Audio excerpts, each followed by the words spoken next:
What's up, everyone? I just wanted to set things off by showing you this map. This is a map that I first purchased when I started touring Europe as a musician. It is a map of the Eurail system. I wanted to be able to keep track of where I was. So here it is, and on the back we have the Offwhyte sticker along with the Anacron sticker. Let's go ahead and open this up. And when we were booking and performing concerts throughout Europe, I put these stickers of stars on the map to denote the places that we had rocked. So each of these stars denotes an Offwhyte concert in Europe.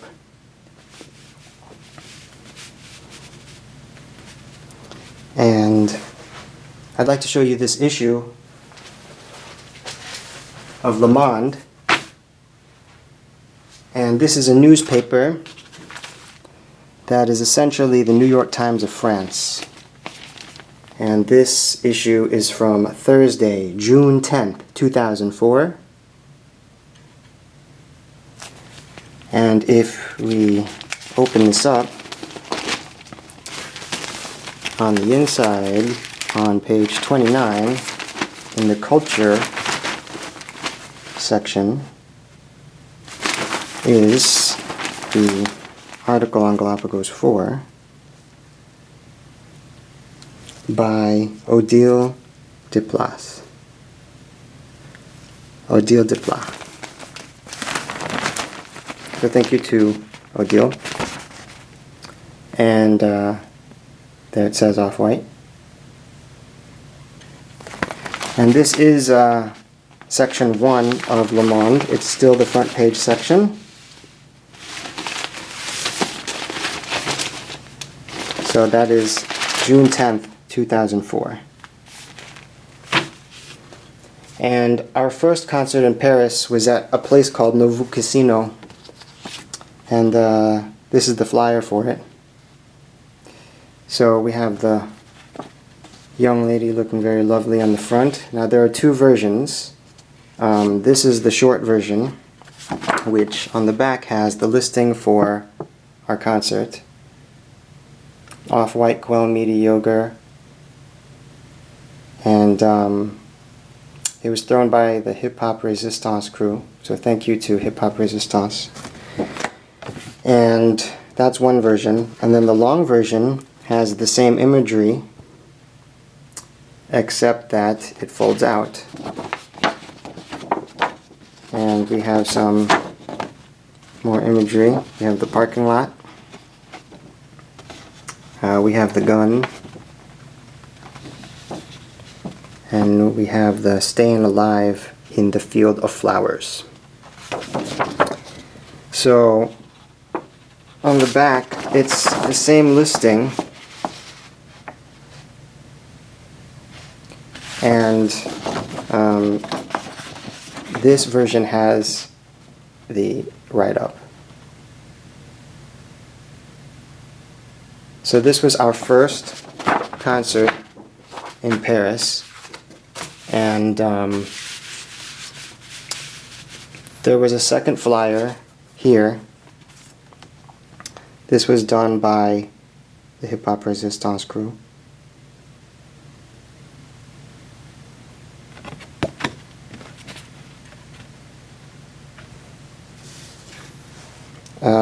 I believe it was a Tuesday, January 27th, 2003, and the show did sell out. And I sold all the Offwhyte CDs and records I had at the show. This is the second concert that I played in Paris. It is at a venue called Le Triptyque. So we'll take a look at this. This was June 2004. This was the concert where we had the Le Monde article written. And on the inside of the Triptyque promotional materials we have Soul. from Anacron. And I don't know if you can see, but it does say MC producer Ryan Fernandez, Offwhyte. So that is the second concert I performed in Paris.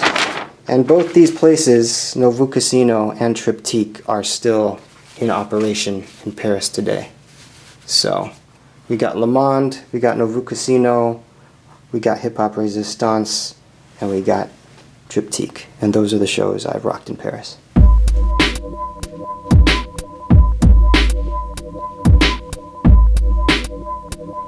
Yeah. This is Offwhyte Cinematic. This is Offwhyte Cinematic. Yo, you got to have it. Cinematic. Yo, this is Offwhyte Cinematic. Yo, you got to have it. Cinematic. Yeah, this is Offwhyte Cinematic. Yo, you got to have it. Cinematic. Ha, this is Offwhyte Cinematic. Yo, you got to have it. Ha, I'm like a trapeze artist when I'm flying. Yo, you're standing there just denying. Yo, the Nile is not just a river in Egypt, out in the desert. Yo, check it as I preserve every single time. When I hit you with the serve, soft serve. Every single time I'm just ahead of the curve, cause I'm running, gunning, ahead of the competition. Every single time I just split them.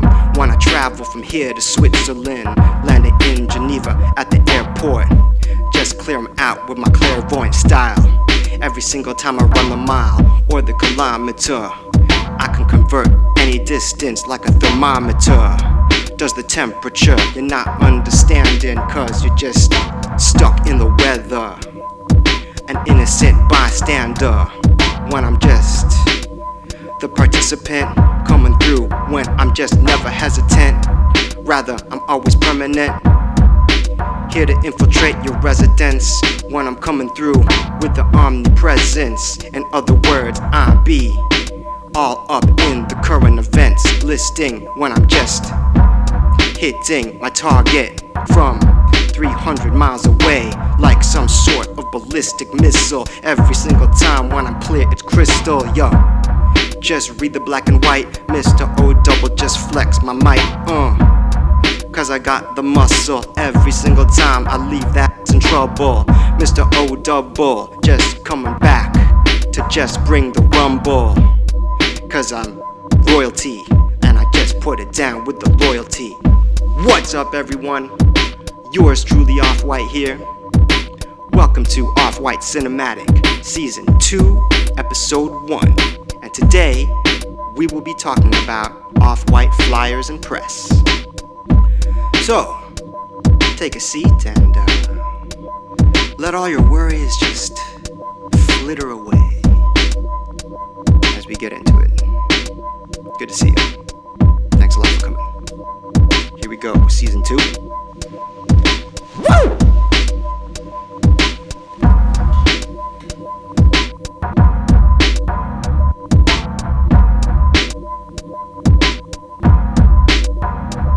So thanks again for joining us. Shoutouts to the Offwhyte cinematic dancer, Ray Dawn. She's there looking very lovely. Follow her on Instagram at RayDawn1300. If you would like to be featured dancing while I freestyle during my intro, you do not have to be a girl in a bikini, but please be 18 years or older and send me an email at ryan@menugem.com. And another reminder, we are still doing the Offwhyte Buy One Get One Free special. And the way that works is if you purchase a release at any of these record stores and send me the receipt at ryan@menugem.com, we'll send you a free Offwhyte release of your choice. And the stores are Vintage Vinyl in St. Louis, Amoeba Music in Berkeley, California, and Amoeba Music in LA.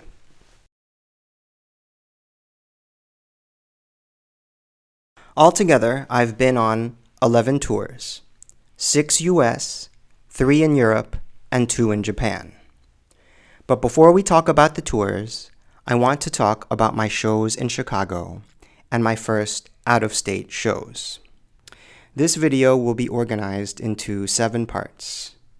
Before any touring, Chicago only, my first out-of-state shows, when we got our own monthly night called Endangered Species at the HotHouse, official tours, and by tours I mean strings of consecutive shows.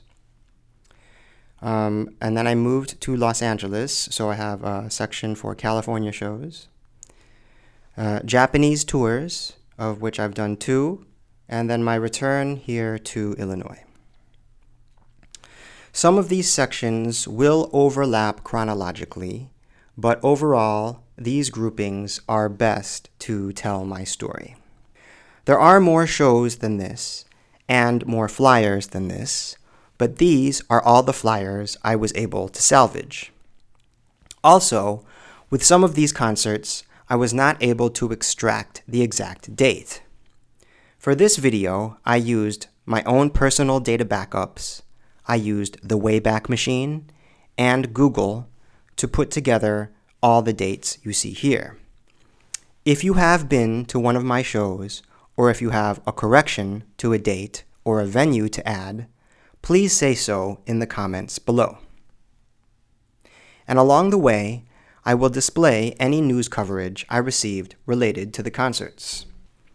And for this video, I would like to highlight the Miles Davis autobiography. This is my copy here. This was my inspiration for booking and performing at concerts.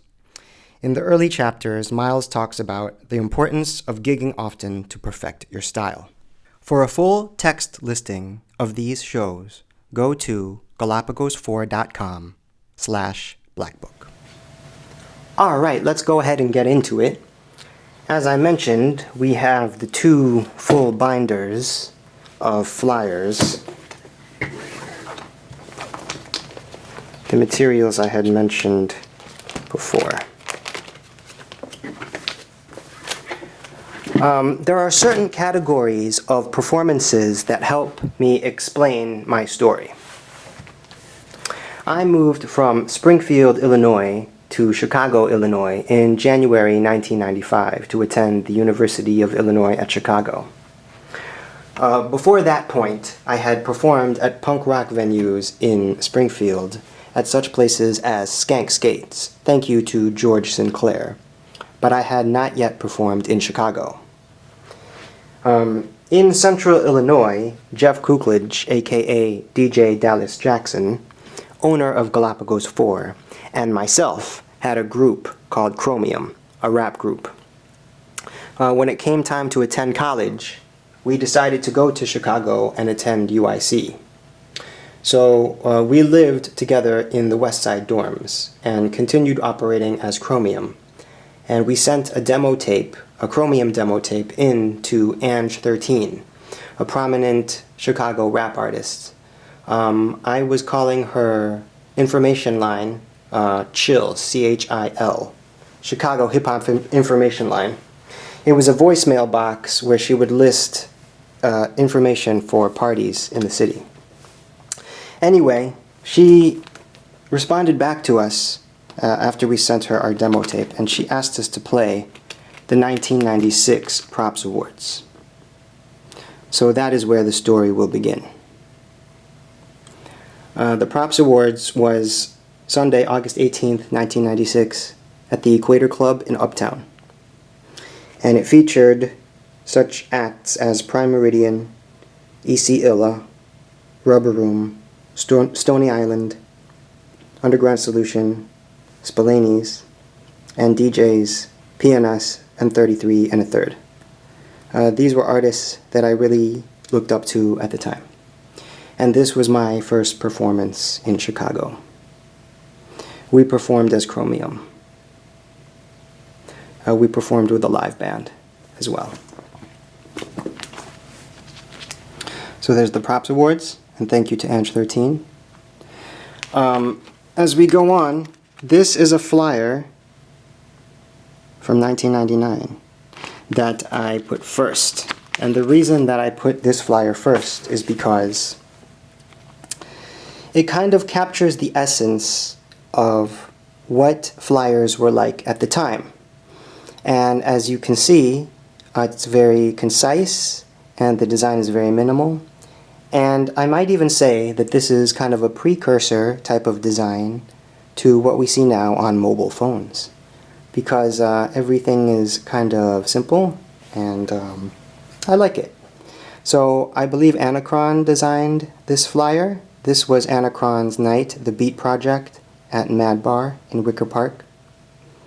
And this is a flyer that lists the release party for the Black Book Sessions, which is Galapagos 4's first release. And I have the Black Book Sessions right here. This is the CD, and it was also released on wax as well.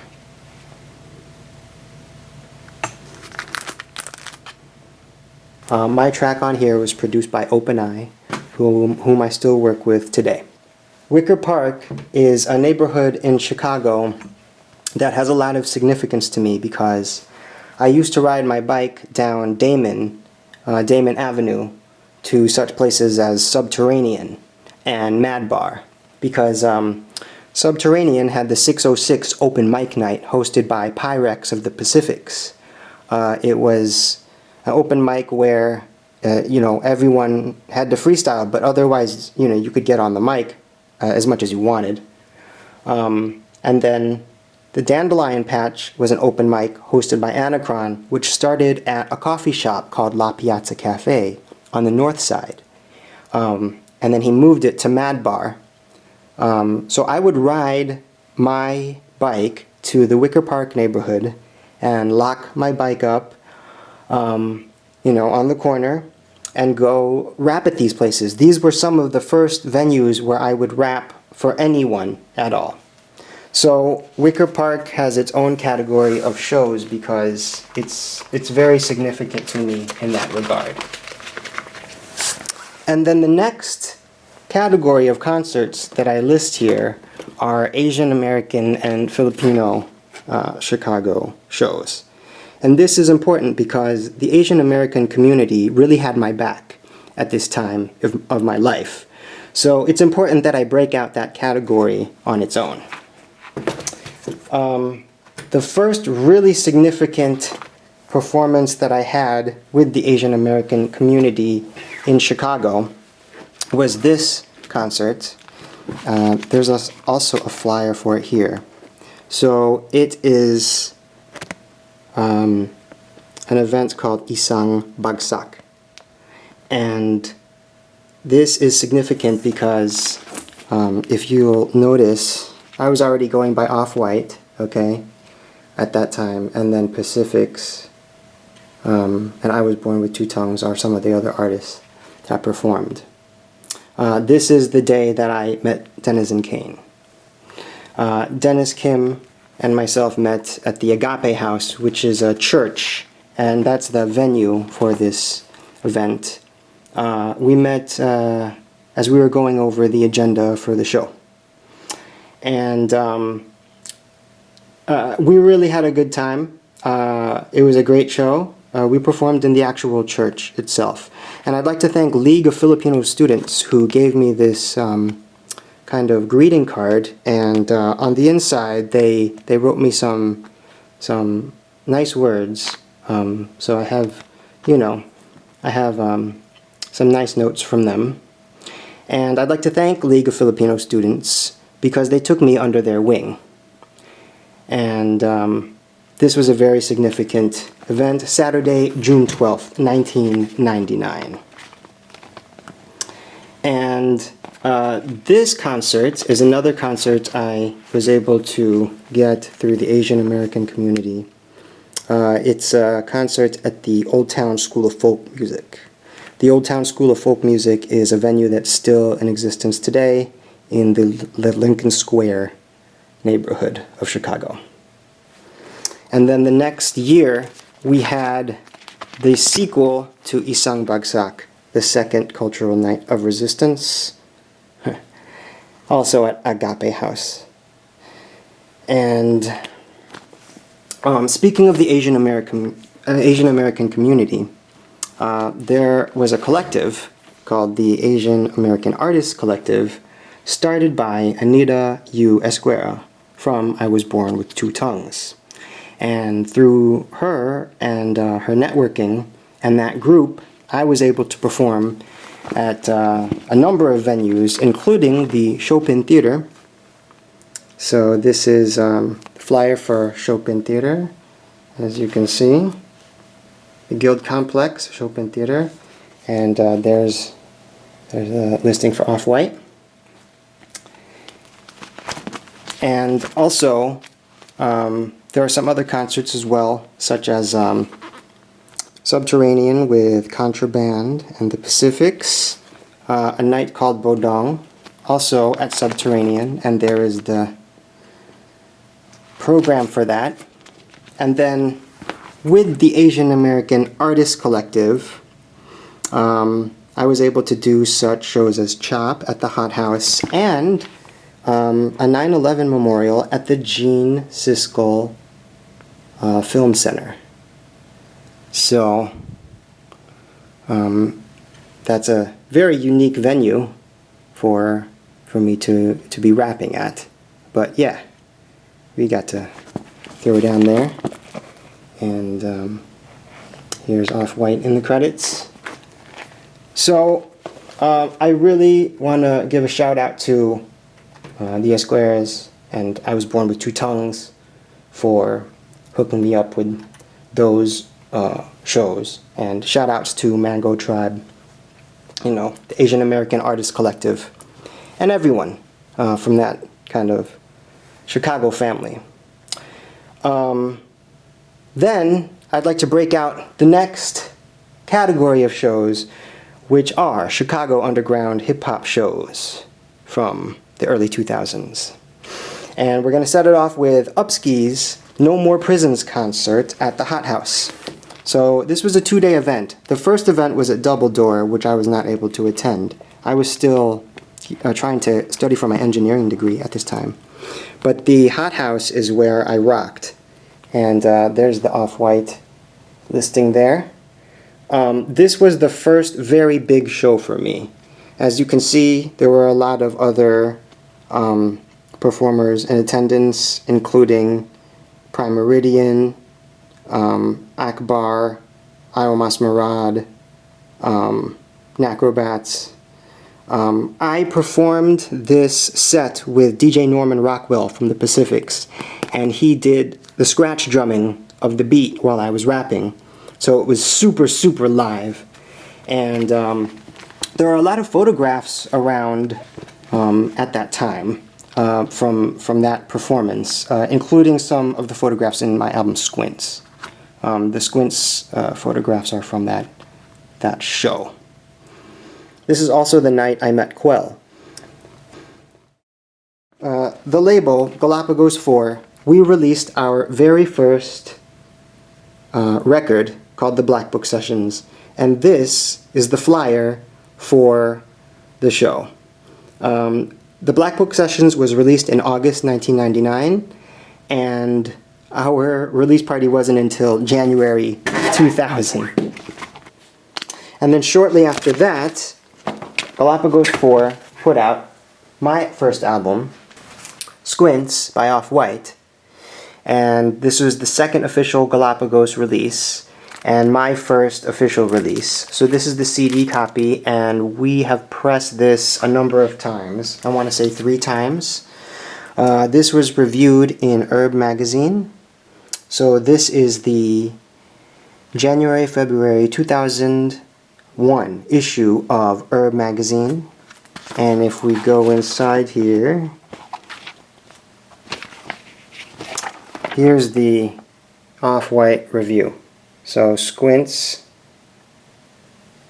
and they even quote some lyrics from the track Juicy Pulp. And then if we go to the rest of the article, Mr. Vance Asper, the writer, finishes it up by calling the album ingenious. So thank you to Vance Asper. So there's the review, and there's Squints, and the release party was held at Mad Bar. And I rocked this party with DJ Norman Rockwell from the Pacifics as well. So thank you to Norm. And as I said, this was part of Anacron's night, the Beat Project. So this was a clipping from the Reader to advertise the show.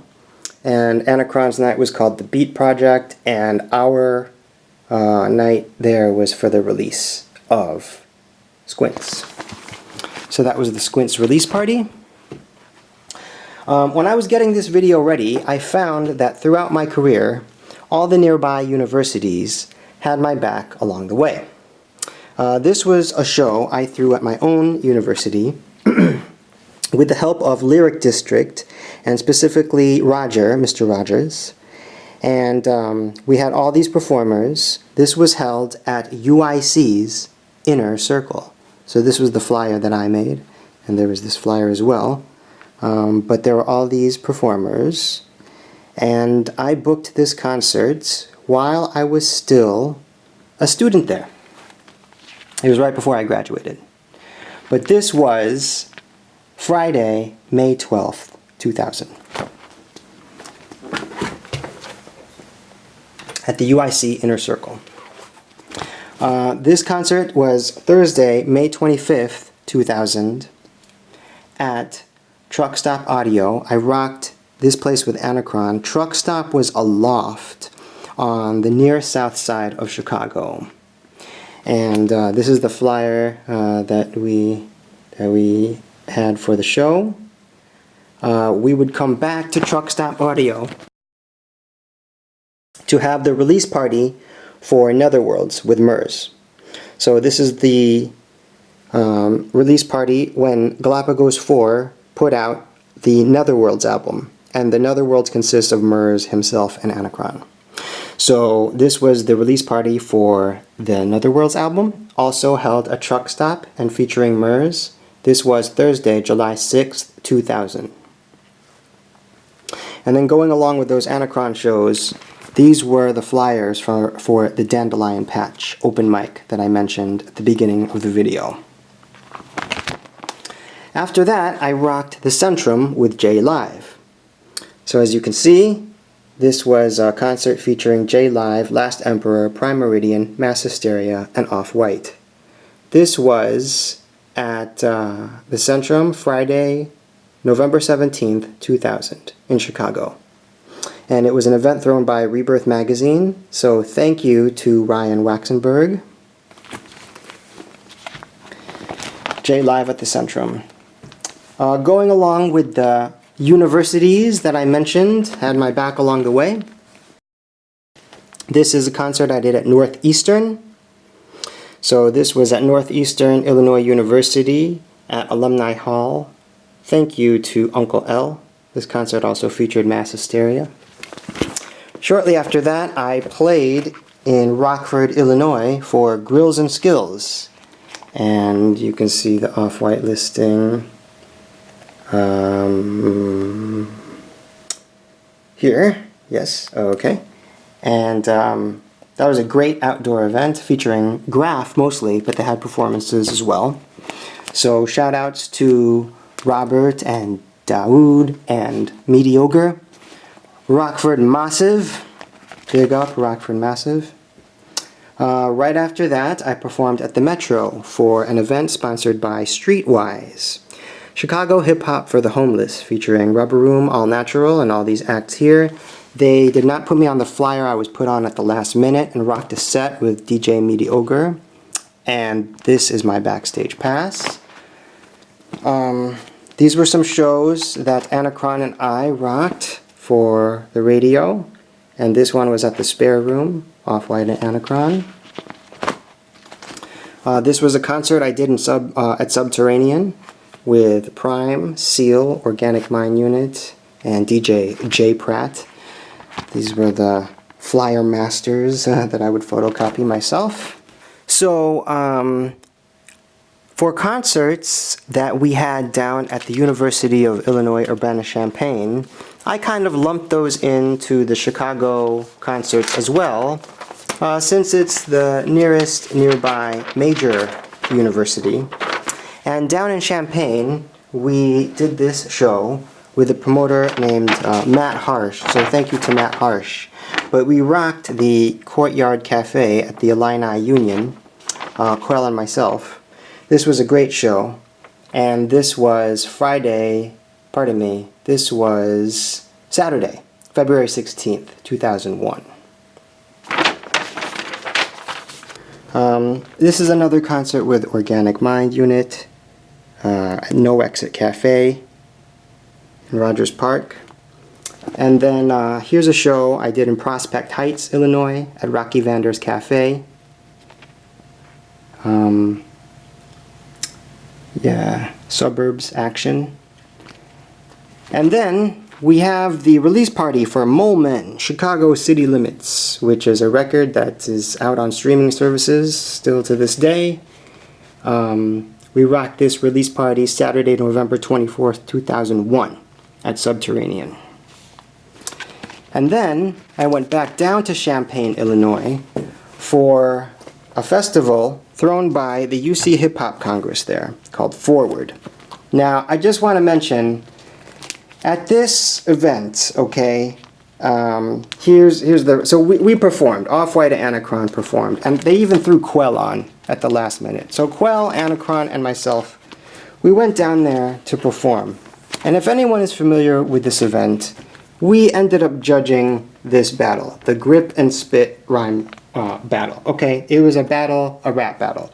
I just want to set the record straight about something. When we judged this battle, they gave us scorecards, okay? We had to write down numbers on cards, and that is how rappers advanced in this battle. So when the results came out for the second round and third round, they weren't based on this artist versus this artist. They weren't based on that. They were based on these numbers that we had scored on these cards. So I really just think it was a miscommunication regarding that battle. I do remember that the crowd was quite unsatisfied with the results there.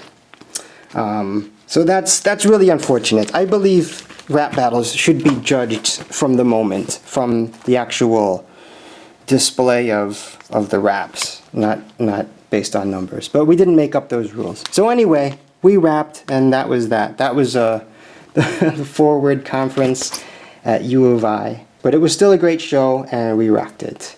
So thank you to UC Hip Hop Congress. And in the same area, we rocked a show in Urbana, Illinois at the Canopy Club. And here is the Galapagos 4 listing for that.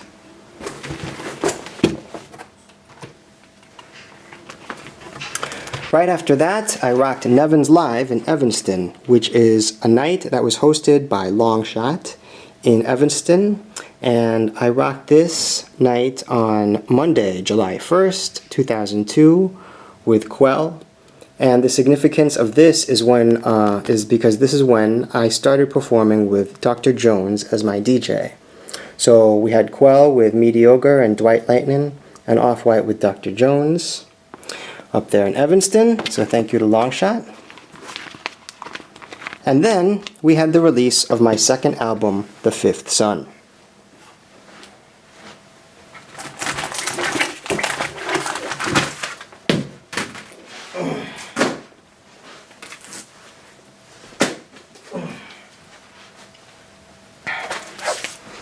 So here is The Fifth Sun. This is the copy of the US version of the CD. And I say the US version because Galapagos, we pressed our own CD and vinyl. So this is Offwhyte The Fifth Sun EP, Offwhyte The Fifth Sun full length. And these are the versions that Galapagos 4 pressed ourselves. Okay, this album was also licensed in Europe and Asia by another record label, which I'll talk about in a second. But The Fifth Sun was reviewed by the Chicago Reader. And another thing I'd like to mention is that the Chicago Reader had always been very generous to me in chronicling my activities in the city and what I was doing. And when I dropped The Fifth Sun, It was reviewed in the coveted Section 3, which was the music section. And so Peter Margasak wrote this review. And here we are. So it was reviewed on the front page of Section 3. At the time, that was a really big deal for me. So thank you to Peter Margasak and the reader. And I booked the release parties for The Fifth Son on my own. So what we have here is the kind of 8x11 flyer for the Chase Cafe show, which was the Friday show. And then there's the kind of handbill flyer for that. And then on the Saturday, I had a performance, an in-store performance at Tower Records in Lincoln Park on Clark Street. So thank you to Billy Tuggle for hooking that up and helping me promote my album, The Fifth Son. And these were the posters, the full-size posters that I printed at Office Depot. So these highlight both of the events, both the Chase Cafe release party on the Friday and the Tower Records release party on the Saturday.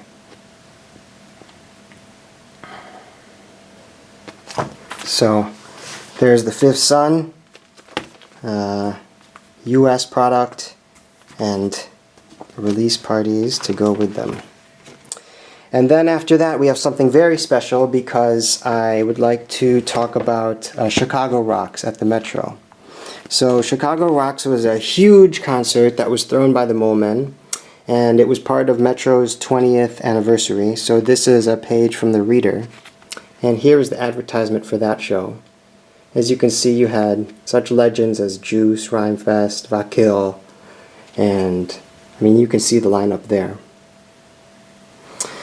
So the Mole Men really looked out for us on that concert, and here's the flyer.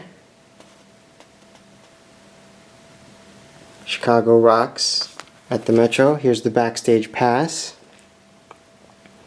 And that was Friday, December 6th, 2002. And there's some press that I'd like to show for this. So they wrote us a nice little write-up in Red Streak, which is the addition to the Chicago Sun-Times. And here are the artists featured in the photo, and that's me and Mestizo representing Galapagos. And since we couldn't get the rest of the Galapagos crew, Mestizo was holding a sign that says Typical Cats and Spare Change, who is Mestizo's group. And I am holding a sign that says Jash, who is the art director of Galapagos 4. This is the Red Streak article for the Chicago Rock Show, and this is the article on the inside where they discuss the show.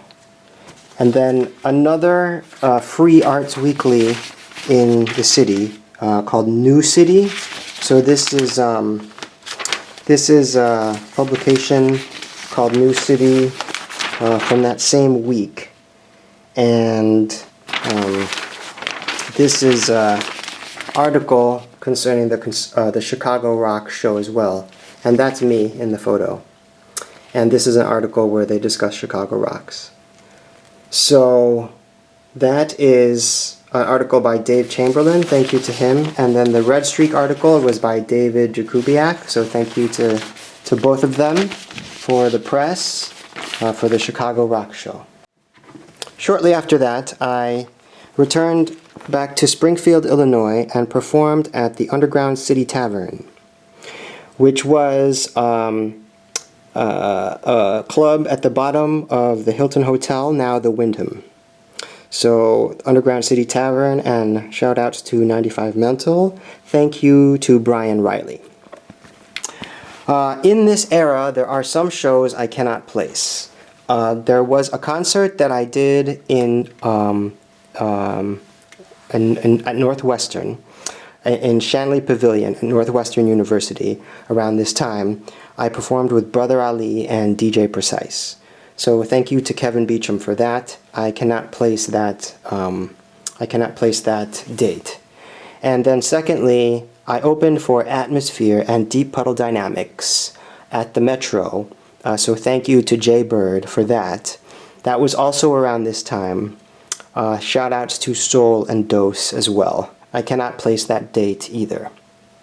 But either way, this was a very explosive time for me. I felt like I was an artist living in New York. I felt like I was a musician gigging throughout the city, and it was really good for my creative development. The next category of shows I'd like to discuss are my first out-of-state shows. The surrounding states in the Midwest really supported me at the time. Iowa, Wisconsin, I played a lot of shows in Wisconsin, Minnesota, and Ohio. The first show in this grouping is a show in Iowa City, Iowa, at a place called Gabe's. And this was an event put together by a promoter named Tak Fu. So thank you to Tak Fu. Right after this, I met Mestizo. I met Mestizo online, and he was living in Arizona at the time. So Mestizo brought myself and Mediocre down to Tempe, Arizona, and we performed at the Lucky Dragon. And he paired this event with an MC battle. And it was a very well-attended event. It was a wild night, and it was a lot of fun. So thank you to Mestizo. Shortly after that, I went down to Asheville, North Carolina, and performed for the first time in Asheville at the Asheville Music Zone. And this event involved Quell, Mediocre, Offwhyte, and DJ Equal. And then right after that, I came back to Iowa City and performed again at Gabe's. So this is the second Gabe's flyer. This show was Friday, February 15th, 2002. It was again thrown by Tak Fu, and here's my backstage Tak Fu Productions pass. Shortly after that, we performed in Milwaukee at a place called The Social, and this was an event where Quell and Mediocre and Dwight Lightnin played as a live band. I think they named themselves Nordic Mistress. So that was an early Nordic Mistress show. And then right after that, the Galapagos 4 crew was invited to Texas, and we performed at an event called Clogged Caps. So thank you to Scuba Gooding, Sr., who had booked the show in San Antonio. And Clogged Caps was a graffiti festival, but they had performances as well. And they also had an MC battle. So as you can see, they brought Quell and Offwhyte and Mediocre. Mediocre entered the MC battle under the name DJ Olaf G. He pretended like he was a DJ from Sweden, and he rapped in a Swedish accent. So Medi made it through the entire battle as DJ Olaf G and almost won. So that was Clogged Caps. Shortly after that, I went to Minnesota and rocked the Gastoff with Josh Martinez and Quell and Mediocre. So thank you very much to James Laurie, for booking that show. And after that, I went back down to North Carolina to rock a show at the Hungry Duck in Charlotte.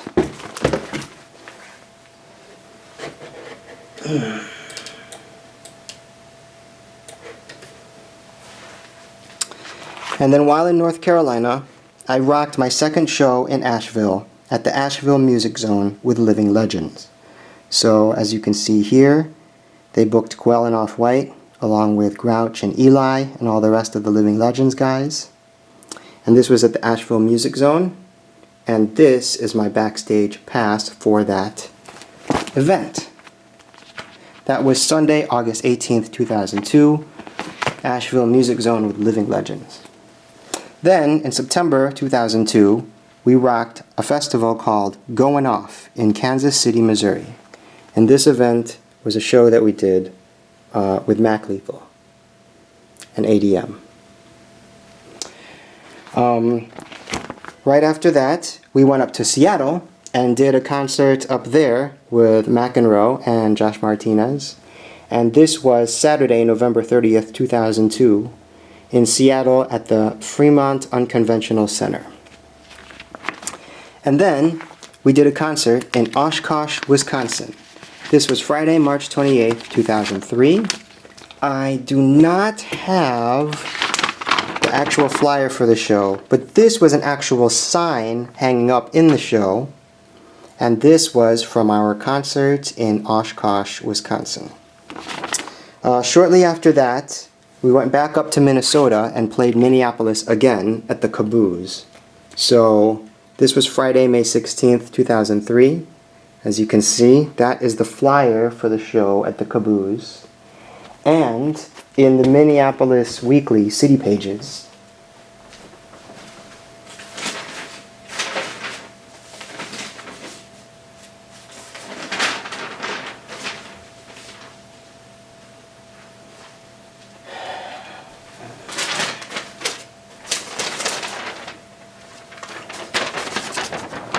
so this is the Minneapolis Weekly City Pages from May 2003, and this is the advertisement for the Caboose, and there's our show. As you can see, they spelled Quell, Q-U-E-L, and Offwhyte with an I. So that's kind of funny, but we still rocked it. So thank you to Kevin Beecham, who hooked up that show at the Caboose. Right after that, I performed a show, which I don't have the flyer for, but we performed in Milwaukee at Anopa Brewery with Def Harmonic. And then I went back to Milwaukee again, September 6, 2003, and performed at Thai Joe's. And this was a show I rocked with Mestizo. It was also a very well attended show. So thank you to Juanita for that. And also this year, the year of 2003, we attended and performed at Scribble Jam. So on Thursday, August 7th, in Cincinnati, Ohio, Galapagos 4 rocked at Top Cats, and we also vended for the event as well. So this was our vendor pass for Scribble Jam 2003. There are some shows that I cannot place in this era, namely shows that happened at the Sea House in Beloit, Wisconsin. So I would like to give a big shout out to the hip-hop organization at the college in Beloit, because they really put together some of the best shows that we have ever performed at. The Sea House in Beloit was an event venue where they had Quell and Offwhyte come and rock multiple times. I don't have the flyers for those events, but that's okay. Those events were full of big, ferocious crowds rocking out all night, just wilding out like a Beastie Boys video type of scene. So thank you to the hip-hop organization there. And again, Quell, Mediocre, Outer Limits, Quasar, myself, we have all said multiple times that those shows in Beloit at Sea House are some of the most legendary performances we've ever had. So thank you to Sea House in Beloit. Additionally, there's no flyer available, but I did perform in Madison, Wisconsin with Anacron at the University of Wisconsin, and we opened for Chuck D's speaking tour. That was around this time as well. It's just I don't have the flyer and I can't confirm the date for that event. The next category of shows I'd like to discuss involves Galapagos 4's night, Endangered Species at the HotHouse. This was a night we attained in 2003. And we began hosting the second Tuesday of every month at the HotHouse in downtown Chicago. Our inaugural show was January 14th, 2003, featuring Denizen, Kane, Quell, Quasar, and Royce.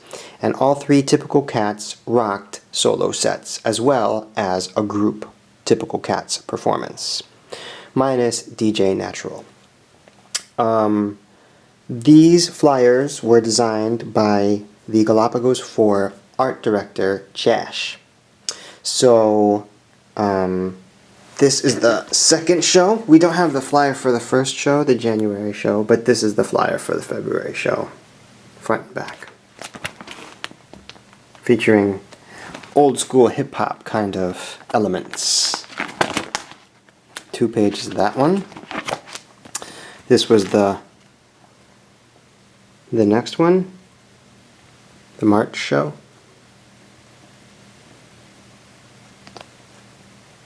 Featuring this kind of hunter's motif. And this was the April show. Dropping bombs. And this show featured Prime, as well as Litter Thugs, and Meaty's group, the Icy Hot Stunners. And this is a flyer for July. So we rocked that night every month, and I don't have any of the rest of the flyers. The press we received was very favorable. So this is section 3 of the Reader yet again. And this is a feature, again, by Peter Margisak. And that's Quell with the rabbit ears. Art director Josh on the top left. DJ White Lightning next to him. Jeff Dallas Jackson in the middle of the rabbit ears. And myself on the right. So this was our article to go along with the HotHouse series. And now I'd like to get into the next category, which is official tours. So by tours I mean strings of consecutive shows. And the first tour I ever went on was the Chasing the Fifth Sun tour. Now this is the first time I had ever rapped in California, and this was put together by a group called Unincorporated, so thank you to Unincorporated. And this tour took me through Cerritos, San Diego, Aptos, which is basically Santa Cruz, Pacifica, which is just outside San Francisco, and The Good Hurt in Los Angeles. In Pacifica, I rocked with Radio Inactive, Subtitle and Rhetoric, and at The Good Hurt, I rocked with TFT Crew Chicago. This was also the first time that I rocked at Access Music, a record store that would end up being very good to Galapagos 4 throughout the years. And then we went to Europe. The Eradicating Tourism Tour occurred in January-February 2003. It featured Quell with Mediocre and DJ White Lightning, and Offwhyte with Dr. Jones. It was our first European tour. It involved 5 countries and 9 shows. At this time, my second album, The Fifth Sun, had been released by a European label called Agenda, a subsidiary of Peace Frog, a London electronica label. So this is the United States version that Galapagos 4 pressed. But this, on the left, is the double vinyl version of The Fifth Sun that Galapagos 4 licensed to Agenda. So this was pressed in Europe and distributed throughout Europe and Japan. And as you can see, it's got the full amount of songs on it, not just like the selected songs from the United States EP. So this was the full double vinyl version of The Fifth Sun. And this was released concurrently with our first European tour. Agenda also put out a single. They put out Complex Destiny as a single. And when we were in Sweden, Jeff and Quell actually heard a DJ play Complex Destiny at the bar. So that's pretty cool. This is the first concert of the tour in Zurich at Bogen Dreizehn. So thank you to Goran. Oh, I also threw some stamps, some European stamps in here. At the same time that we were over there on tour, Jay-Z and Rockefeller were also performing in Zurich, and they actually kind of traced the steps of our tour throughout our time there. So that was very interesting. And on a later tour, a tour I'll talk about later in the video, I ran into Redman at a record store in Zurich. So Zurich is apparently a pretty happening place. This is the second show of that tour. This was in a small town called Wickersheim, Germany, which is a lovely little town. And this club was very, very fun. They really tried very hard to promote our show. It was kind of in the middle of nowhere, but some young people did drive out to see us, and we had a good time at this show. So thank you to W71, and here's the back of the promotional materials for that. And then we headed over to Belgium. We played at a little town called Kortrijk, and it's a lovely town, very, very picturesque type of town in the middle of Belgium.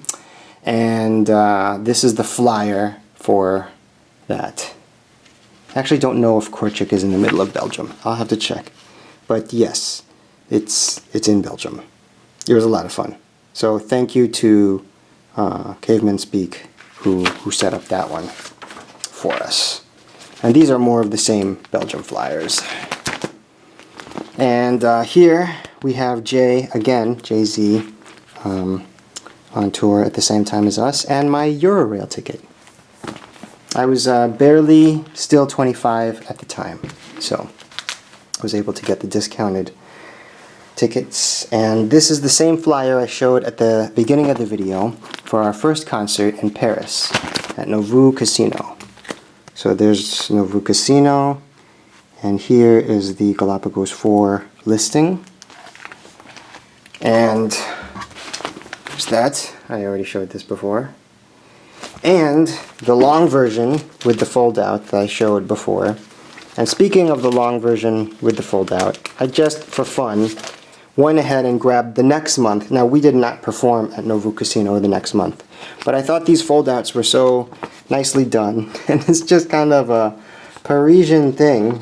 You got the UFOs. I mean, this is neat, you know? This is definitely worth holding on to. You got the structure, picnic table in the middle of the field. You got the hotel signs, okay. And you know, you have the back. So this would be February 2003. When I picked up these flyers, they were just on the wall on the same shelf, so just grabbed it. And this is the same Galapagos 4 in Paris flyer that I showed previously. Now, our first night in Paris, we arrived on Sunday the 26th, and our show was scheduled for the 27th, and I had decided that I wanted to go to the Louvre. Okay, so I went to sleep. I curled up in bed after we checked into our hotel, and I got a good night's sleep. And in the middle of the night, Quell and Dr. Jones and Mediocre came running up and jumping on the bed and telling me that they were out in the city and had run into Penelope Cruz at a store called Fnac, which is kind of like a major bookstore in France. So they ran into Penelope Cruz, and I guess she was very helpful and very gracious with her time, and she actually signed one of these flyers. That was an autograph that was obtained by Dr. Jones, and I believe she also took a picture with them as well. So I'm lying in bed, and the rest of the guys come in screaming about how they had met Penelope Cruz. And you know, I just told them that I was trying to get some rest because I wanted to go to the Louvre. But yes, that must have been an amazing moment, and I would have loved to have meet this A-list actress out there in Paris. But I'm actually glad I went to the Louvre. So the next morning, I woke up early, quite early, and took the train down and went in. I got these postcards from the Ancient Egypt exhibition there. So, kind of cool. And this is my actual bag. But this was the only time I was able to do anything like this. When we come through Paris, we usually have to get ready for the show and then rock the show and then catch an early train out. For example, I've never seen the Eiffel Tower in person, and if I wouldn't have gone to the Louvre that day, I still wouldn't have been. So, Penelope Cruz and the Louvre, that was the story of the first show there in France. So the rest of the Eradicating Tourism tour involved a show in Munich, Germany, a show in Rostock, Germany on a ship called the MS Stubnitz, and then 2 shows in Sweden, one in Stockholm, thank you to Bucky, and one in Göteborg. We did attain some press during this time in Europe. This is a magazine called Word, and it was put out by our friends in Zurich. And I believe there's an article on Quell and Offwhyte.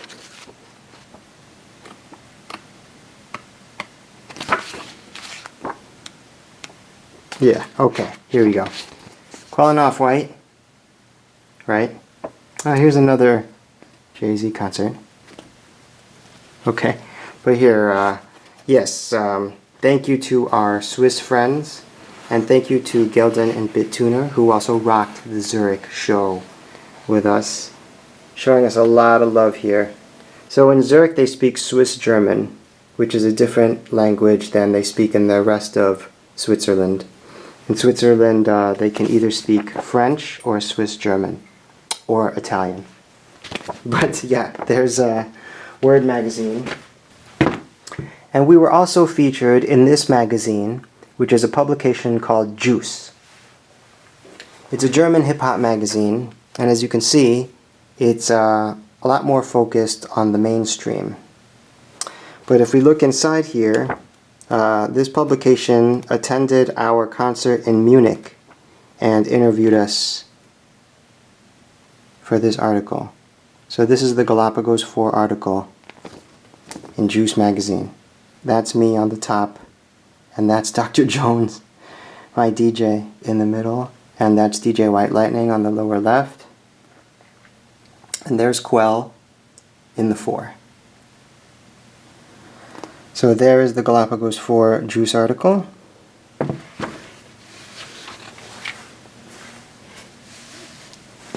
Thank you to Juice magazine.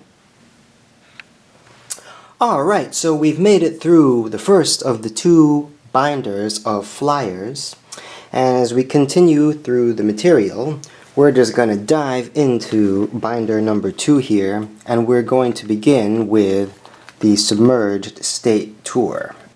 The Submerged State Tour occurred in June and July 2003. Now, we traveled to the West Coast, but we did set off the tour in St. Louis. We performed Thursday, June 12th in St. Louis at the Pepper Lounge, and it was at this show that I met Archimedes, who would produce tracks on my album Mainstay and the entire Both Sides of the Mississippi album. The Submerged State Tour also started the tradition of the tour CD, a release featuring exclusive content just for the tour, and it worked. We were able to attain extra cash for gas and food. So the Submerged State Tour CD is still on streaming services today. So on the St. Louis show of the tour, we ended up getting some press from this publication, the Riverfront Times.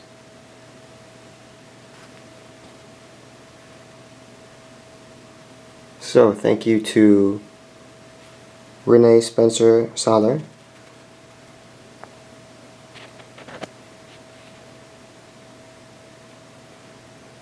and there's the write-up for the show at the Pepper Lounge. And after we hit up St. Louis, we just hightailed it to the West Coast, where we rocked San Diego, Anaheim, and Sacramento, which is the flyer that you're looking at here.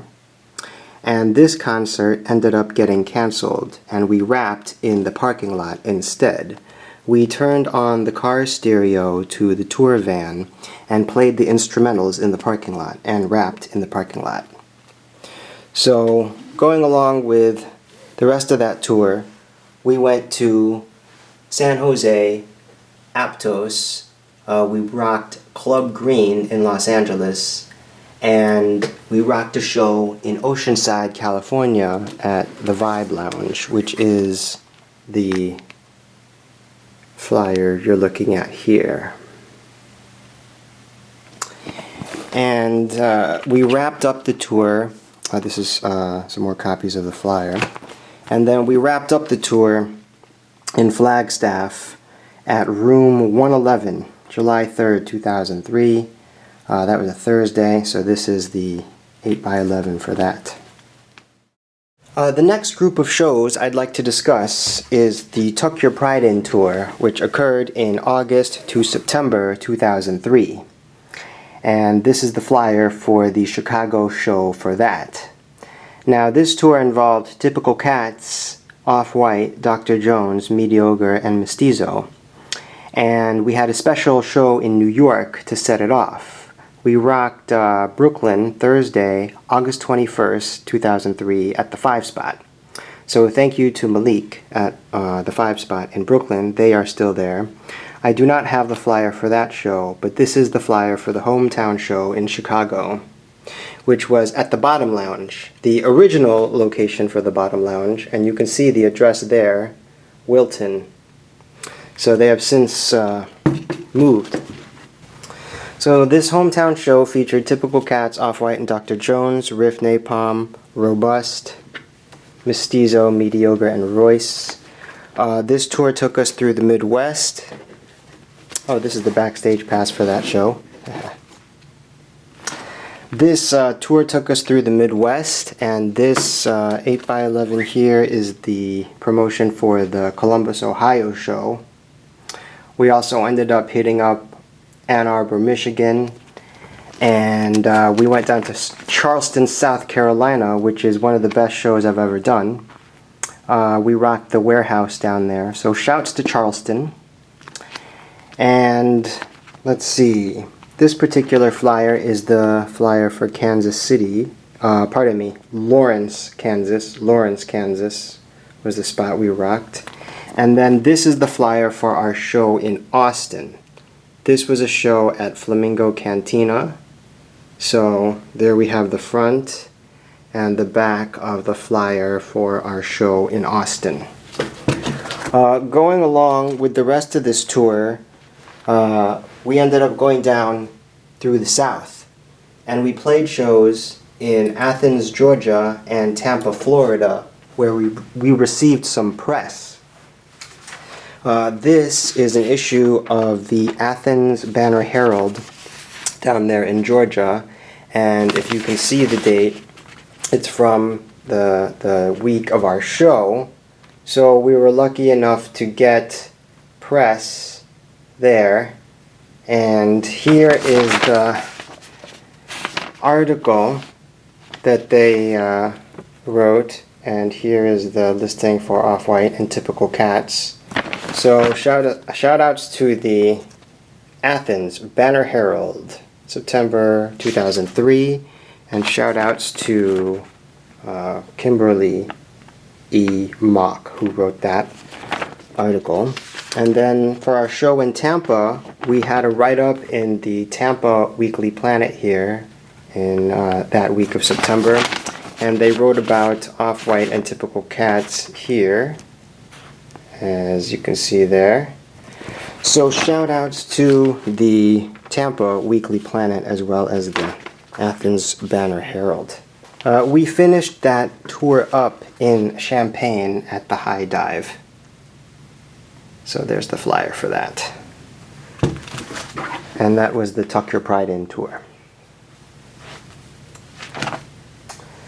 Then, at that time, I went out to Europe again and did the EU Ambassador Tour, which occurred in January 2004, and it was a solo mission by yours truly, Offwhyte. And during that stretch, I rocked a show in Bremen, Germany. So thank you to DJ Loud. I was not able to pin down the date or get a flyer for that. But the next day, I did rock a concert in Hamburg, Germany, and I opened for Pete Rock up there. So this was Saturday, January 17th, 2004, at Gum nightclub in the red light district of Hamburg. It was a great show, and it was a very good opportunity to get some exposure there in Germany. And then I went back down to Zurich, Switzerland, where I was staying with my girlfriend at the time, and they threw me a show at the same venue, Denizen. So as you can see here, this is kind of a hand-drawn flyer, and this was put together by our promoter friend in Zurich, Goran. And then this is the alternative colorway here. So Denizen, classic Zurich venue. And I got some press in the Lansing Noise. So there's the issue there.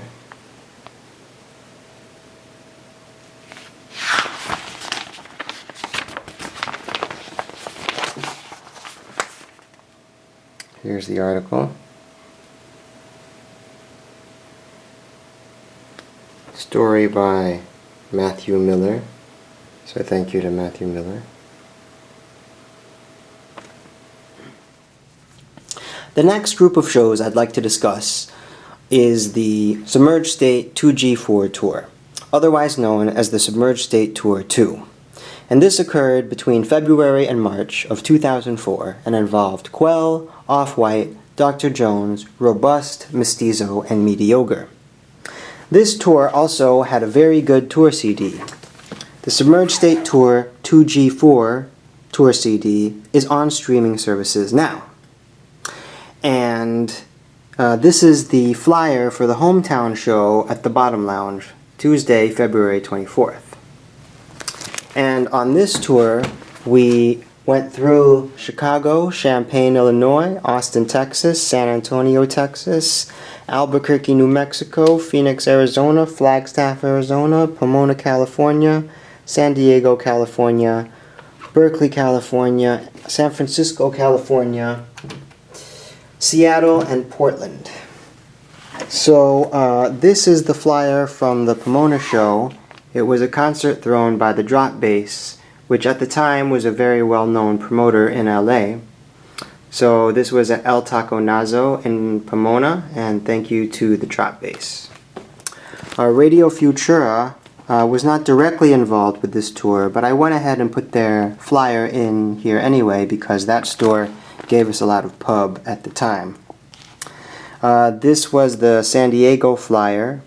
This was a show, and this is the back of the San Diego flyer. This was a show at the Epicenter in downtown San Diego.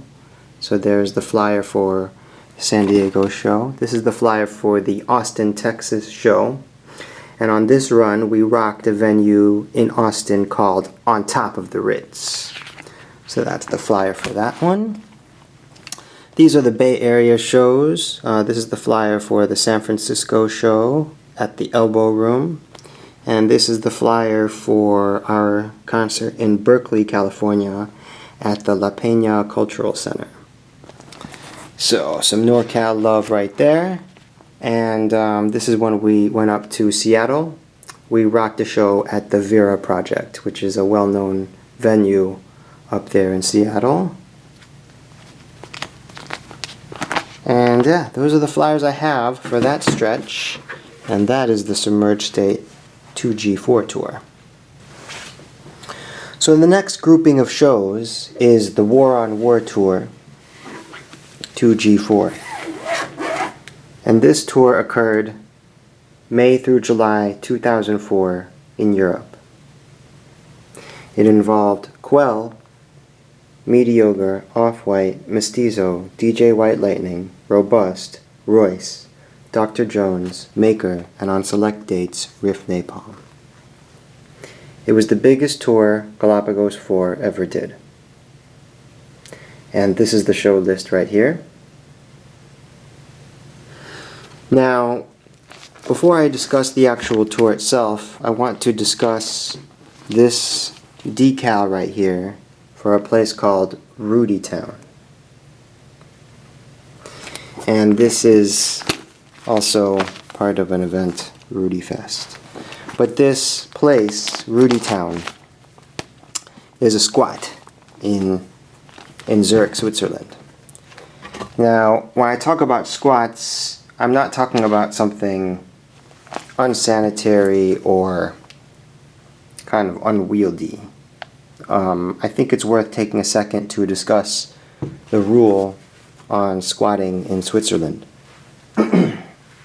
So in Switzerland, the law has it such that if a group of people take up residency in someone's building, it is illegal for the building owner to kick them out once they've proven that they've established residency if the building owner does not have an explicit purpose ready for the building. So it's not necessarily illegal and it's not necessarily entirely legal, but if a group of people take over an empty building in Zurich, they can actually live there. Now, of course, in the United States, we have laws to prevent this sort of thing. But in Switzerland, these types of establishments can actually thrive. So, if we look at this tour list of shows here, there are some times in the tour when the Galapagos guys would need a place to stay. And because of these squats in Zurich, they would have free lodging. Well, next to free. It would be something like €5 a night or something like that. And the quality of the accommodations would be about the same as a youth hostel somewhere else. I mean, these are actually very clean places with laundry rooms and places for you to, or there would be kitchens, and it would just be a kind of communal place. We even had, I think Rudy Town had a hot tub, didn't it? Anyway, I had a girlfriend in Zurich at the time, so I didn't have to stay at the squats, but the rest of the crew did. And I want to give a big shout out to Rudy Town for looking out for, for the Galapagos 4 crew. So yes, this is the War on War tour. And if you take a look at this show list, you'll see that we went through a number of places. It started in the Netherlands, Vlissingen. We did rock Prague on this tour. We rocked Geneva, Switzerland, Grenoble, France, Saint-Étienne, France, Lyon, France, Lausanne, Switzerland, Lille, Paris, Marseille, Toulouse, Bordeaux, and Pau, France. And we also went to England for the first time and rocked some shows in the UK in Brighton and Leeds. We also rocked at Munich at a venue called Firework, which this is the flyer for the Munich show.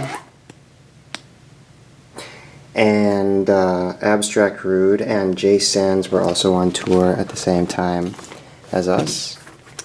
And we rocked Zurich at Bogendreitsein, Strasbourg, France, Rennes, France, and Rome, Italy on this tour. And this is a flyer for the Geneva show at a wonderful venue called Lucine there in Geneva on the river. It was also a place that had lodging accommodations for us. A very nice place. They had a record store that carries Galapagos 4 records as well, and this is the Lucine promotional material as well for Geneva. This is for our show in Lyon. This is the backstage pass for our show in Lyon. This was an excellent concert as well. Shout outs to all Galapagos 4 fans in Lyon, France. So there's the Lyon flyer. This is the triptyque program that I showed at the very beginning of the video. This was our second show in Paris. This was the one with the photograph of Seoul. So we won't dwell too much on it here. But yes, there's Seoul. And there's right up on Galapagos 4. This right here, this is the Marseille flyer. Marseille, France. Lovely town on the water. Rocked Marseille, and there's the all-access pass. This is a group that rocked a lot of shows with us called the Doxa, a French rap group.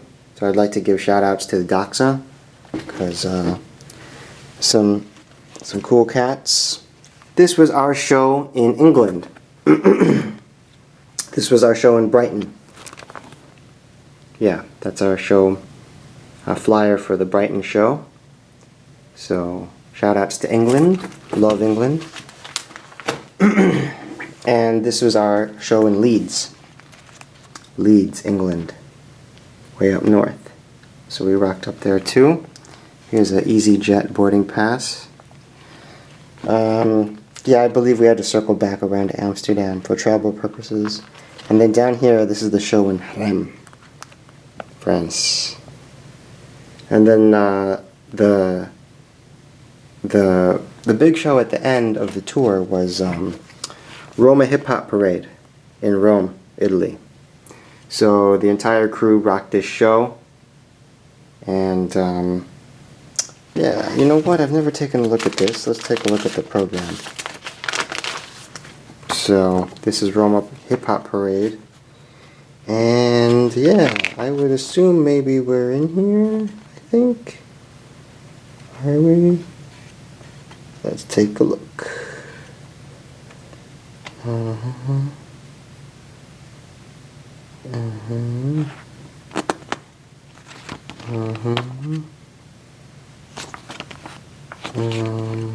Ah, yes.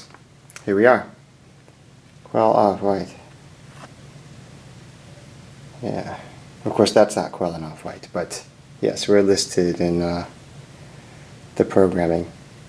Ah, there we go. Chicago, Galapagos 4. Yeah, the write-up is in Italian. So, that was Roma Hip Hop Parade. Italy, beautiful, very beautiful country. And then the rest of the crew went back to the States, and I stayed to play one more open-air festival in Switzerland, which is the flyer here. This was an event called the Lost in Nature Jungle Drum and Bass Festival, thrown by Tsunami Crew. And as you can see, they put Galapagos 4 on the flyer here. And if you look at the Saturday, you'll see, oh, pardon me, that was Friday. Or no, Saturday? Yeah, here we go. There you go, Saturday. Offwhyte. Okay. So the rest of the crew went back to the States, and I stayed on to spend some time in Zurich and rock this festival in Switzerland. So that is the War on War tour. Then, on Friday, October 22nd, 2004, Typical Cats had the release party for their second album, which was a record called Civil Service. So here is the flyer for the Civil Service release party. This was an excellent concert at the Logan Square Auditorium in Chicago. And yeah, I remember this. This was kind of off the hook. It was a packed house. The new record was out. They were selling it there for the first time. And Typical Cats distributed this pamphlet of information. And I want to say Dennis had a hand in writing this, or maybe they all did, but let's take a look. At the bottom here it says, Official, Rebel, Civil Service, Communication, hip hop nation within a nation. So this was given out exclusively at the Typical Cats Civil Service Release Party. Okay, and here, Civil Service, Underground Dispatch number 1. An emergency plan has been implemented. A nation-building initiative effective immediately. Okay, they handed this out at the Civil Service Release Party, Typical Cats, Logan Square Auditorium. Okay, this was the event. This is the only place that you could get this. So, as we go through here, this has kind of the vibe of, you know, some propaganda literature, which is great. I think, you know, they were trying to make a statement about what they were trying to say, and yeah, as you can see, you have the dossier here with Quell, Office Field Marshal, Specialist in Municipal Defense. Okay, you got the Quasar entry here. Quasar Office Classified Operations, Specialist in Psychology of the Metropolis, Paranormal Phenomena. Style is low end theory. Name Denizen Kane. Office Representative to Remote Territories, Specialist in City Building. DJ Natural, Office Minister of Communications, Engineering Specialist in Whack Noise Reduction. Style 105 Live. Kid Kanish, Office Hip Hop Historian and Style Theorist. Specialist in Invisible Influence and System Failure. Style Downtown Dirty. Shaka Buku. So you had this whole, I mean, you can pause this if you'd like, or if any of you would like some more info on this, I mean, I can, you know, I can put photos of this up if you'd like. It's definitely neat. It's a one-of-a-kind item, and it's Galapagos 4 all the way. So this is a rare kind of novelty, and I'm glad I got to pick this up. I mean, this was a crazy this was one of the first concerts where I performed Bow to the Scepter, and this was one of the concerts where I carried around a replica scepter. The concert was packed. Logan Square Auditorium was packed to the gills. I remember throwing the scepter out into the crowd at the end of the performance. But yeah, Civil Service Release Party, Typical Cats, Chicago classic, all the way. The next run of shows was the Destroying All Lines tour, which occurred winter 2004 on the East Coast and featured Offwhyte, Mediocre, Robust, our homie K the I, and DJ Short Rock. The tour took the group through the major cities of the East Coast, including Boston, New York, and Philadelphia. The Destroying All Lines tour had a very good tour CD, and the Destroying All Lines tour CD is on all streaming services now. So, looking at the full list of shows, we went to Boston, Cambridge, Providence, Amherst, New York, Brooklyn. We had 2 shows in Philadelphia. We went up to Maine and did a show in Portland, Brunswick, Maine, and Troy, New York. This right here is a sign from our concert in Manhattan. Now, this is the only time I ever got to perform in Manhattan, so thank you to Jersey Roots Productions. And this concert was Wednesday, December 1st, 2004 at the Lion's Den. And we got to rock this with Uncommon NASA, and also, he's not on this sign, but Pac FM also performed at this event. Going on here, we have one of the flyers for the Philly concerts. This was at a place called the Khyber, downtown Philadelphia. Philadelphia is a great city. It's got a very Benjamin Franklin type of look to it. And this is the other show that we played in Philly. We opened for Last Emp. This was at a place called Yulana's. And yeah, this was a packed house as well. So, great tour. Great tour. That was the Destroying All Lines tour, East Coast, 2004. One thing special about this tour is that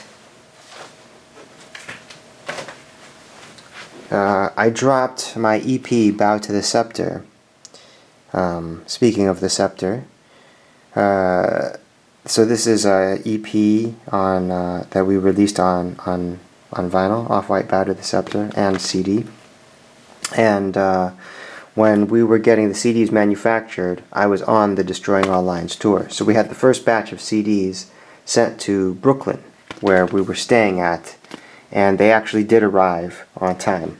So my first opportunity to sell these CDs was at the Philadelphia shows, and I did sell a few that night. So that was very special. And I don't know if they're still around, but Bellwether Manufacturing, thank you very much for coming through in the clutch on that one. And as soon as we got home from the Destroying All Lines tour, we got to rock a party for New Year's Eve. So we played New Year's Eve 2005, 2004 going into 2005. We played a New Year's Eve party with RJD2 at the Abbey Pub in Chicago. And this right here is the backstage pass for that show. So it featured all these artists. And yeah, it was the New Year's Eve dance party with RJD2, Pugsley Adams, Quell, Offwhyte, Dr. Jones, Robust, Royce, and DJ Intel. And the Reader gave us some good press for that show as well in the famous Section 3 again. So this would be the New Year's Eve edition of the Reader from 2004. And they did feature Offwhyte on the front here. Opens for RJD2 with Pugsley Adams and others. Abbey Pub. So if you check out the inside, they put quite a large picture of your boy in there. So that's me with the scepter in Rome at the Colosseum. So thank you very much to the Reader for just coming through with continued support over and over again through the years. And that was the concert for New Year's Eve at the Abbey Pub.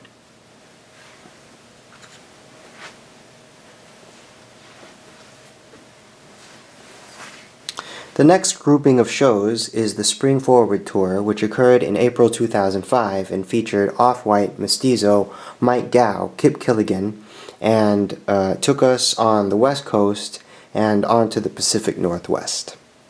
So looking at the full list of shows, we hit up Flagstaff, San Diego, La Jolla, California, Pomona, California, Pacifica, Portland, Oregon, Bellingham, Washington, and Olympia, Washington.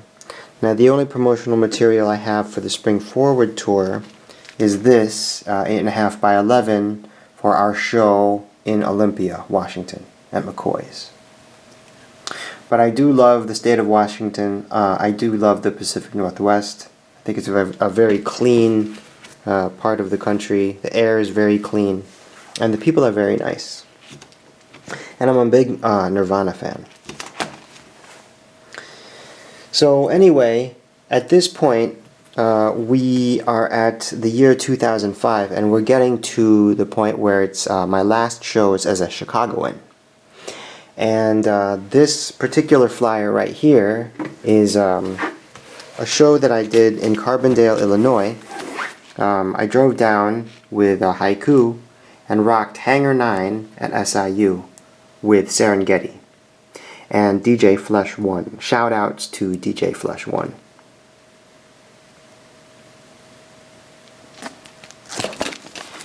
And the flyer I have after that is the Saul Williams show at the HotHouse. So I opened for Saul Williams Friday, June 3rd, 2005 in Chicago at the HotHouse.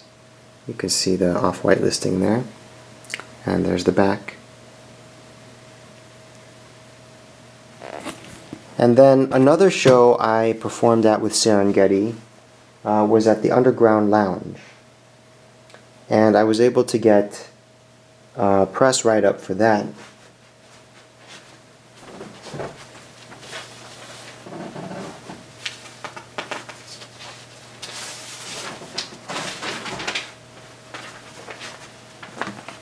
So this right here is an article from the Chicago Sun-Times. Now this isn't the red streak, which is the edition I showed before. This is the actual Chicago Sun-Times. Friday, July 6th, 2005. And there's my photo again with the scepter. And it says, Offwhyte found a means of being true to your identity when he discovered hip-hop while growing up in downstate Springfield. And this is another article by David Jakubiak, so thank you. And it highlights the show, Offwhyte Serengeti Haiku Babble at Underground Lounge. So that show was Saturday, July 9th, 2005. After that, I rocked the Abbey Pub one more time with Quell, Outer Limits, Mediocre, and Maker. And right after that, I moved to Los Angeles. It was around this time that Jeff Kuklich also moved to California. Jeff moved to the Bay Area. So, in the Reader, section 3, they did cover the label leaving here. They're out of here. So it talks about how, basically how we left. And they printed this article without any prior notice to us, but yeah, the Reader really chronicled our time very well. So shout outs to the Reader just for all your coverage. So I did move to Los Angeles in August 2005, and we were getting booked in the Southern California area quite a bit. The first concert that I did as an Angelino was at the Echo for the Dark Day tour with Quell. And then this is a flyer I have for the first time that I played the Knitting Factory. The Knitting Factory is a very famous venue that is now defunct, but it was, well, it was a great place, and I was able to rock it. Thank you to Life for the Better Crew who got me this show. This is the front of the flyer. And then this is the information on the back of the flyer. But this show was Saturday, January 28th, 2006 at the Knitting Factory. And then this is the next show I played in the area in Pasadena. I opened for Typical Cats, and this is at the Terrace in Pasadena. I got a couple copies of this flyer and showed the other side so you could see who else was touring and going through that venue at the time. Pretty cool.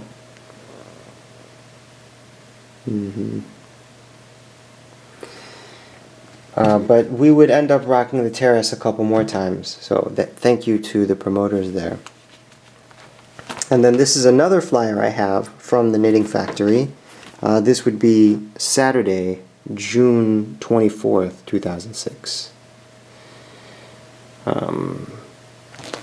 At the Knit.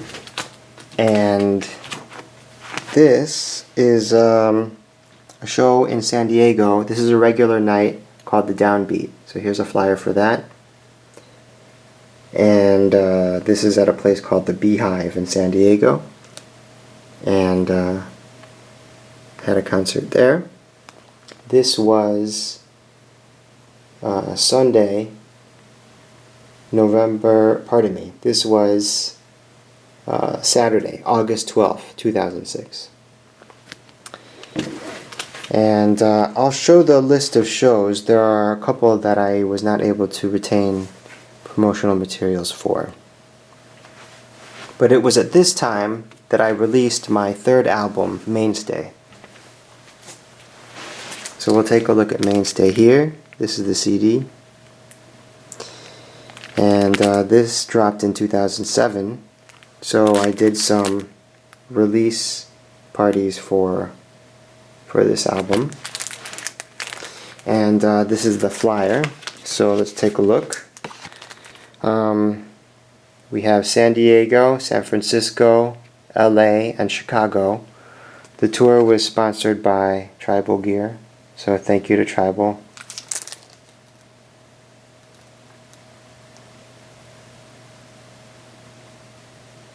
Much love. And yeah, it included a Chicago show as well as the West Coast. So Mainstay release parties.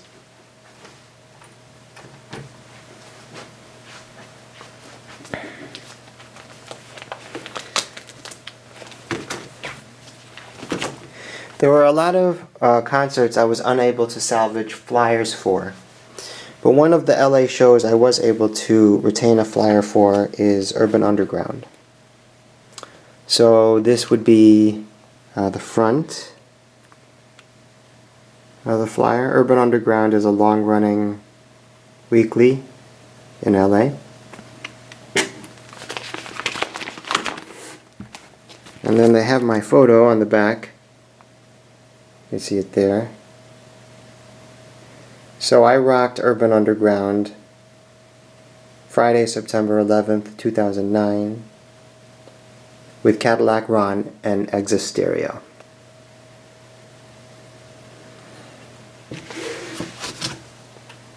There are some California shows that I cannot place the dates for. I know I performed at a venue called Zen Sushi. I know I performed with Kwang Gu and his crew Noble Hops at a bar in Long Beach. And I know I performed at a show at UC Riverside in 2006. And there's footage of that show available on YouTube. There was also a show February 2007 at the Knitting Factory that I was a part of. I can't remember the date for. And I think there were one or two more shows at the Pasadena venue, the Terrace, that I'm not listing here. The next grouping of shows involves my Japanese tours. The first time we went to perform in Japan was for the Black Rain Japan tour in December 2009. And this tour involved Quell, Offwhyte, and Dallas Jackson, Jeff. And it was presented by Weenod, so thank you to Junichi Saki. Weenod is a record store in Tokyo, and they are still in operation today. I'd like to give a shout out to the visual artist, Ima1, Japanese artist that drew the official tour flyer for the Black Rain tour. And yes, that's supposed to be Dr. Jones, and that is Dallas Jackson with the sunglasses, and that would be Quell facing away, and that would be me facing away. But this was so they do have Ima1 in the credits. Ima1 would end up doing live painting during our Tokyo show. So the tour took us through a number of locations. Nagoya, Osaka, we had 3 concerts in Tokyo, and we also went up to the mountains in Gunma. Gunma Prefecture. But this right here on the right is a flyer for the Nagoya show, which was the first show on the tour. And you can see in Japan, they really put ample amounts of information on the promotional materials. And then over here we have the back of the main flyer, which was more focused on the Tokyo concert. I'll explain the different concerts in Tokyo. So if you look at the show list, the first concert that we did in Tokyo was in a neighborhood called Shibuya, and it was a club at a club called Majul. So the official name would be Shibuya Majul. And this is the flyer for that.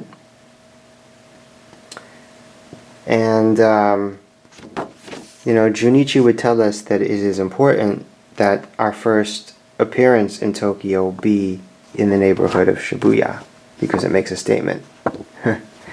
So that was the first stop on the tour involving Tokyo. And the other performances that we did in Tokyo at the time were at a record store the next day, which was very cool. And the last show of the tour, the one that is labeled Minami Kashiwa at Water, that's actually just a suburb of Tokyo. So I would consider that Tokyo as well. This was the flyer for the show in Gunma, in the mountains.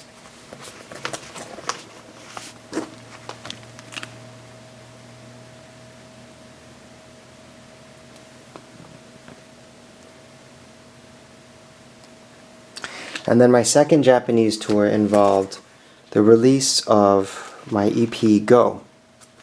Offwhyte and KK Go. Let me just go forward here really quick. Go is an EP that dropped in 2013, but I wasn't able to get around to getting to Tokyo until 2014. So on this tour, I went to the Philippines first and attended my cousin's wedding. So shout outs to my cousin Joey. But also when I stopped in to the Philippines, I performed at a party at Ateneo University. And I also wanted to put this picture of the one of the colonial houses that I saw during that trip, because these structures are very beautiful. And then I headed over to Tokyo, where I was all set to do the Go release party with KK. And this right here is a postcard of one of Ima1's works. So I reunited with Ima1, and he took me to his personal studio. So this is the kind of artwork that Ima normally does. He does these kinds of works anywhere from this size to mural size. And on the back, there you go, to Ryan, Winter's greeting, Ima1. It's from his studio in Tokyo. This studio was actually just around the corner from the show venue. And the show was at a place called Heavy 60. This is the flyer. And so here's the front. This is what we were celebrating. Okay. Offwhyte and KK. This is a 5-song EP. When this dropped, it got a lot of press, and it includes one of my most popular songs, Country of Islands. Also, performing on this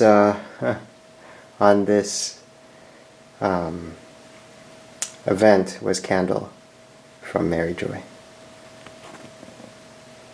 Yeah, very cool. And on the back, of course, they give you the directions. I gotta say, man, Heavy 60 in Nakano, yeah, it's difficult to get to. It's a little cutty, but it's very cool. I love Tokyo. So that was my second Japanese tour for the release of Go. So, the final grouping of shows that I'd like to talk about involves my return home to Illinois. And one of the more significant events to occur during this time is the release of my fourth studio album, Dialogue. This was released on vinyl as well as CD.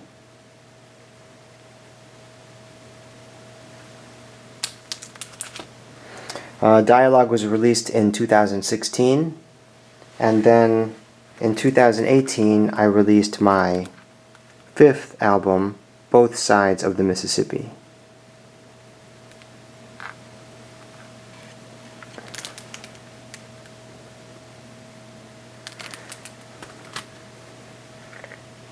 So to promote these releases, I've been doing shows around the Midwest, and one of my shows back here in my hometown of Springfield, Illinois, was at the Black Sheep Cafe, and this was in 2018, and this was a release party for Both Sides of the Mississippi.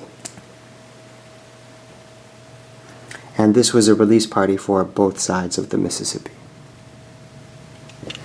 And then the most recent show I've played here in Springfield is the Down Home Music Festival this summer.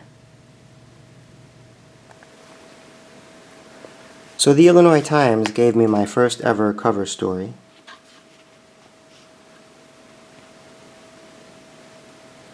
And this is the issue from August 16th to August 22nd, 2018. August 22nd is my birthday. So, thank you to Illinois Times and to the writer, Tom Irwin.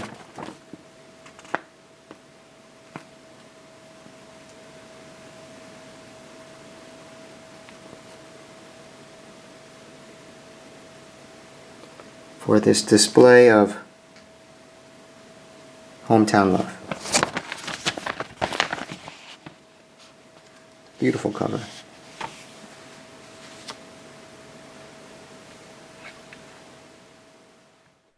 So, to draw a close to today's episode, I'd like to read an excerpt from the Miles Davis autobiography, as I discussed before. This is from page 205.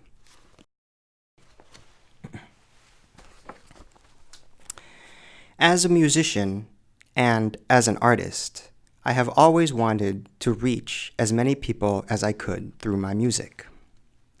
And I have never been ashamed of that, because I never thought that the music called jazz was ever meant to reach just a small group of people, or become a museum thing locked under glass, like all other dead things that were once considered artistic. I always thought it should reach as many people as it could, like so-called popular music. And why not? I never was one of those people who thought less was better. The fewer who hear you, the better you are, because what you're doing is just too complex for a lot of people to understand. A lot of jazz musicians say in public that they feel this way, that they would have to compromise their art to reach a whole lot of people. But in secret, they want to reach as many people as they can, too. Now, I'm not going to call their names. It's not important. But I always thought that music had no boundaries, no limits to where it could grow and go, no restrictions on its creativity. Good music is good, no matter what kind of music it is.